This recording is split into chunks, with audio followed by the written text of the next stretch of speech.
You see, उन लोग में से कोई भी दरिद्र नहीं थे। इसका कारण ये नहीं था कि लोग जमीन जायदाद दे रहे थे। नहीं नहीं नहीं नहीं नहीं नहीं।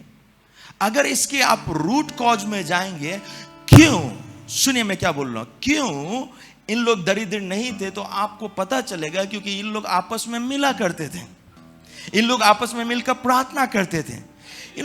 ये कोई व्यक्ति अपना जमीन जायदाद सब कुछ किसी के पांव में रख दे, ये तभी संभव है जब पवित्र आत्मा उनसे बातें कर रहा है।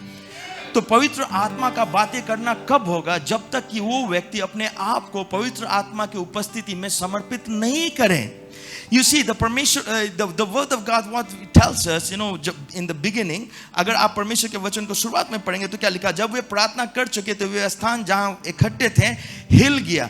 ये एक ऐसा स्थान है, आप इस बात को समझिए, कलीसिया एक ऐसा स्थान है जब विश्वासी लोग आपस में इकट्ठे होकर प्रार्थना करते हैं, पहाड़ें हिलाई जाती हैं, बंधनें तोड़ी जाती है, श्रापों का औकात दिखाया जाता है, दुष्ट आत्माओं को निकाला जाता है।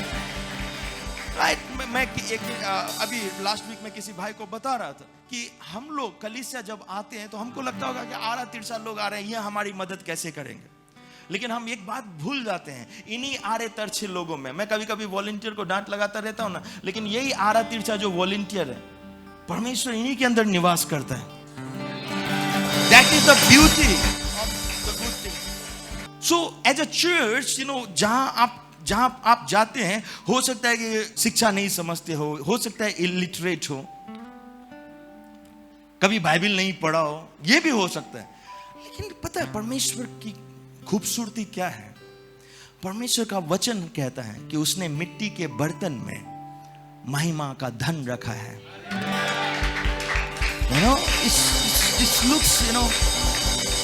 आपको लगता होगा यार पास्टर जी खड़े हैं इसीलिए परमेश्वर काम कर रहे हैं।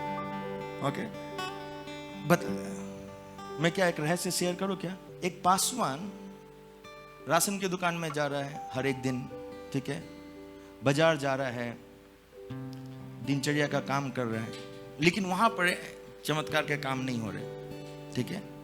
लेकिन वही पासवान कलीसिया के अंदर आ रहा है, टेढ़े तिरछे लोग हैं, कलीसिया में बुराई करने वाले लोग हैं, अविश्वासी लोग हैं, विश्वास नहीं करते हैं, पास्टर के विजन में विश्वास नहीं करते हैं, all sorts of weakness are there. और जब ये पासवान खड़ा होता है तो परमेश्वर वहां पर बातें करने लगता है, चिन्ह चमत्कार का काम करने लगता है। क्या है जानते राज? क्योंकि वहां पर परमेश्वर ने अपनी उपस्थिति तय की है। जो चर्च है ये परमेश्वर का डीएनए है, ये जो चर्च है ये परमेश्वर का चरित्र है, ये परमेश्वर ने तय किया है, इसको आप नहीं बदल सकते। सो ये जो कमजोर लोगों का झुंड है, यही झुंड आपके जीवन में सामर्थ्यशाली कार्य करती है। यही जब कमजोर लोगों के झुंड में हम लोग आकर इकट्ठा होते हैं, परमेश्वर वो काम करता जो आपसे परे। इसीलिए जब शैतान आपको मारना चाहता है, सबसे पहले वो आपको झुंड से दूर लेकर जाता है, आपको कलीसिया के अंदर रहने नहीं देगा। परमेश्वर का वचन हमको बार बार वार्न करता है कि एक दूसरे के साथ में इकट्ठा होना ना छोड़ो, क्योंकि ये बहुत सारे लोगों की रीति है। रीति पता है क्या है? It is a custom. I will tell you, it is a custom. जैसे कि कितनों की रीति है, इट इज ए कस्टम। इन लोग हैं, मतलब जब सही समय आएगा तो चर्च नहीं आएंगे, और ये जो कस्टम है इनके डीएनए के अंदर छुपा हुआ है।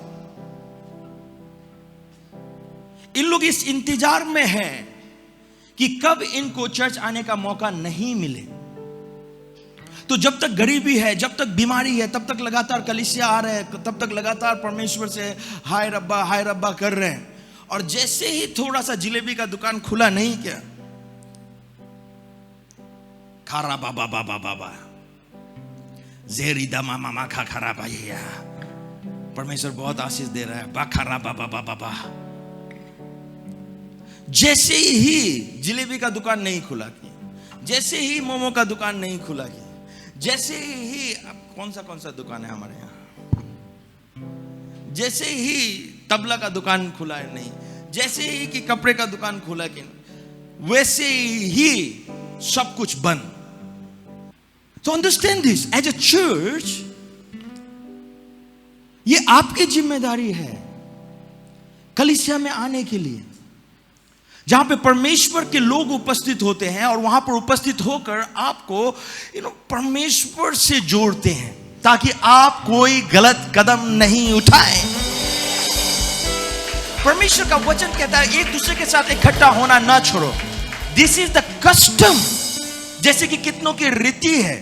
तो यहां पर पौलुस वार्न कर रहा है उन लोगों को जो लोग अपना एक रीति रिवाज बना के रखे हैं कि जब वो काम करेंगे, काम करने के बाद में वो कलीसिया नहीं आएंगे। प्रार्थना नहीं है विश्वासी लोगों के साथ में, उपवास नहीं है विश्वासी लोगों के साथ में, आपकी संगति अन्य जाति लोगों के साथ में जहां पर आशा नहीं है। मैं ये नहीं बोल रहा हूं कि आप अन्य जाति लोगों के साथ में संगति नहीं कर सकते हैं। आपका मेरे जो फ्रेंड्स हैं, जो चाइल्डहुड फ्रेंड्स, वो आज भी अन्य जाति हैं। तो इसका मतलब नहीं है कि मेरा फ्रेंडशिप खत्म हो गया, नहीं, मैं आज भी फ्रेंड हूं उनके लिए। बट द सेम टाइम मेरी अपनी आत्मिक संगति किन लोगों के साथ में, वो आप लोगों के साथ में है। एंड आई मेक श्योर कि वो होता रहे, चाहे मैं कहीं पे भी क्यों नहीं रहूं। तो वो मेरी कॉलिंग है। पता है चर्च में आना क्यों जरूरी है? जब आप कलीसिया आते हैं, कई बार परमेश्वर का आत्मा आपको वार्न करता है, सुनो तुम गलत करने पर हो, सुनो तुम फंसने पर हो, सुनो तुम्हारे ऊपर लोग कुछ करने पर है।